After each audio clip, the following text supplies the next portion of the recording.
কি নাম? বাড়ি কোথায়? কোন উপজেলা? জামালগঞ্জ। গ্রামের নাম? আপনার পায়ে কি হয়েছে? কিভাবে? পাও, এই যে পাও ভাঙার পরেও আপনি রিক্সা চালান, এতে আপনার কোনো অসুবিধা হয় না? অসুবিধা হয়, তারপরে তো আমাদের যে বিজ্ঞাপন থাকে এটা তো করা লাগে। কোন পায়ে আপনার অসুবিধা? কি হয়েছিল? পায়ে মানে ভাঙিয়েছে ভাত মারা। এটা কত বছর আগে? 5 বছর আগে। 5 বছর।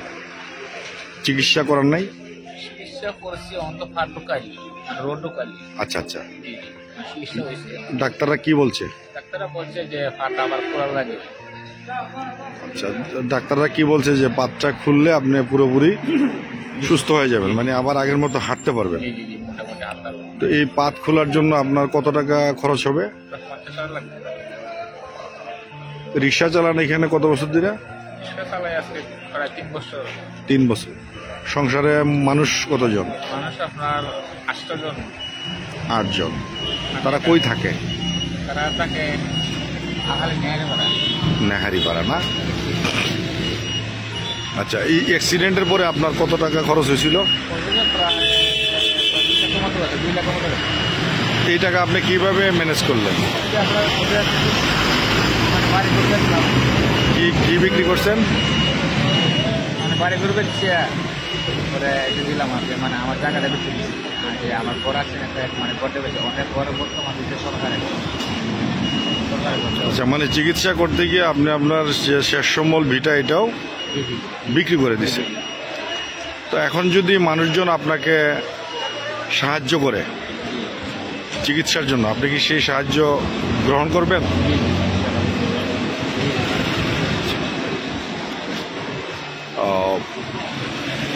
এই আপনি সিলেটে কতদিন ধরে আছেন? সিলেট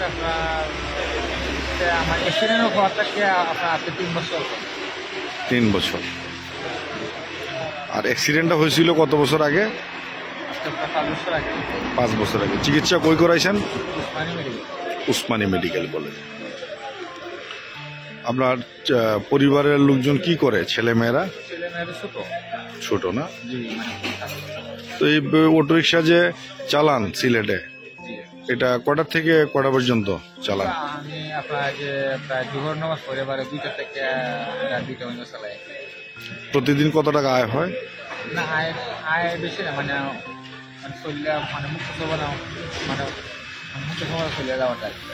আচ্ছা আচ্ছা। এখন আপনাকে যদি লোকজন যোগাযোগ করতে চায় তাহলে আপনার কি ফোন নাম্বার আছে? জি। একটু জুড়ে আপনি বলেন আপনার ফোন নাম্বারটা। 017 জি 017 99 51 6463। এটা কি আপনার? আমার নাম্বার। আচ্ছা, এই নাম্বারে পাবেন আমার, যোগাযোগ করতে পারবেন। তো আপনি কি আশাবাদী যে পায়ের পাতগুলি যদি খুলে ফেলা হয় তাহলে আপনি আবার আগের মতোই স্বাভাবিকভাবে চলাফেরা করতে পারবেন? কষ্ট হইতো না। এই জন্য আপনার এখন চিকিৎসকরা কি বলছেন, কত টাকা লাগবে? 50,000 টাকা লাগবে। কোন হসপিটালে? আবার তো অপারেশন হবে। আচ্ছা, প্রথম ধাপে তারা অপারেশন করবে, পরে অপারেশন হবে। আচ্ছা আচ্ছা।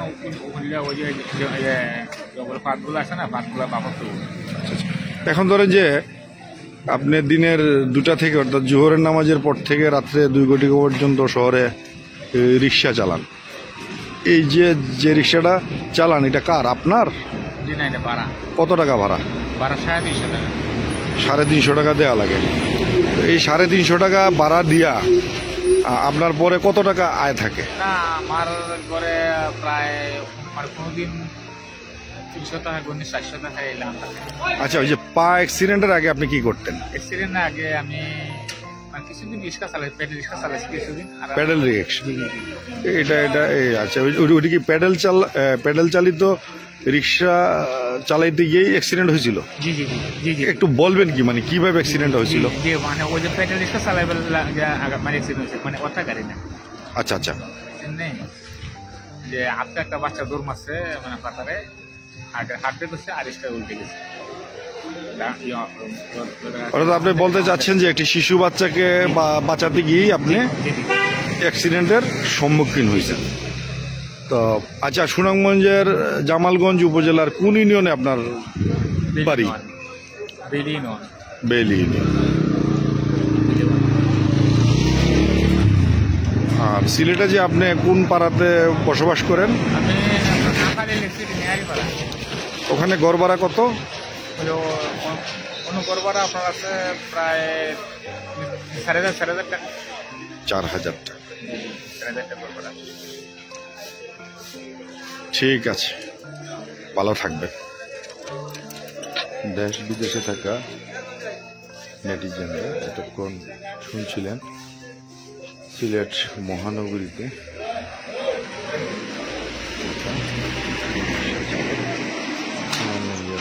জামালগঞ্জের বেহেলি ইউনিয়নের আজাদ মিয়ার। তিনি শহরে জীবন জীবিকার টানে রিক্সা চালাতে এসে গেল কয়েক বছর পূর্বে শিশু বাচ্চাকে বাঁচানোর জন্য নিজের রিক্সা উল্টে বাম্পার হাত ভেঙে ফেলেন। এরপর থেকে তিনি শয্যাশায়ী ছিলেন। গ্রামের বাড়ির একমাত্র বসতভিটা 2 লাখ টাকায় বিক্রি করে তিনি রিক্সা কার্যক্রম চালিয়ে গেলেও পুরোপুরি সুস্থ হতে পারেন। চিকিৎসকরা জানিয়েছেন 50,000 টাকা হলে আবারও অপারেশন করে বাম পায়ের ভেতরে যে পাত লাগানো সেটি সরিয়ে দিলে তিনি আবার স্বাভাবিক জীবনে ফিরতে পারবেন, স্বাভাবিকভাবে চলাফেরা করতে পারবেন। তো আপনারা ওনার নিজ মুখেই শুনেছেন। ওনার সাথে যোগাযোগের মোবাইল নাম্বার, সেলফোন নাম্বার,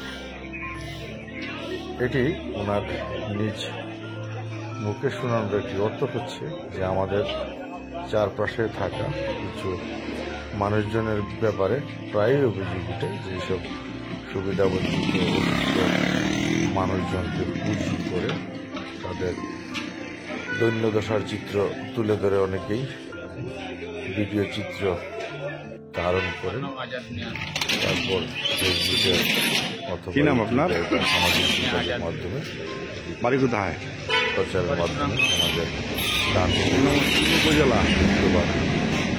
কোন উপজেলা? অর্থ হাতে সুনামগঞ্জের কোন উপজেলা? সুবিধাবঞ্চিত পরিবারটিকে অথবা অসুস্থ মানুষজনকে না দিয়ে একসময় নিজেরাই অনৈতিক সুবিধা নিয়ে থাকেন বলে এ ধরনের অহরহ অভিযোগ পাওয়া যায়। তাই ওনার নিজ মুখ থেকে ওনার ফোন নম্বরটি দেখা যায়।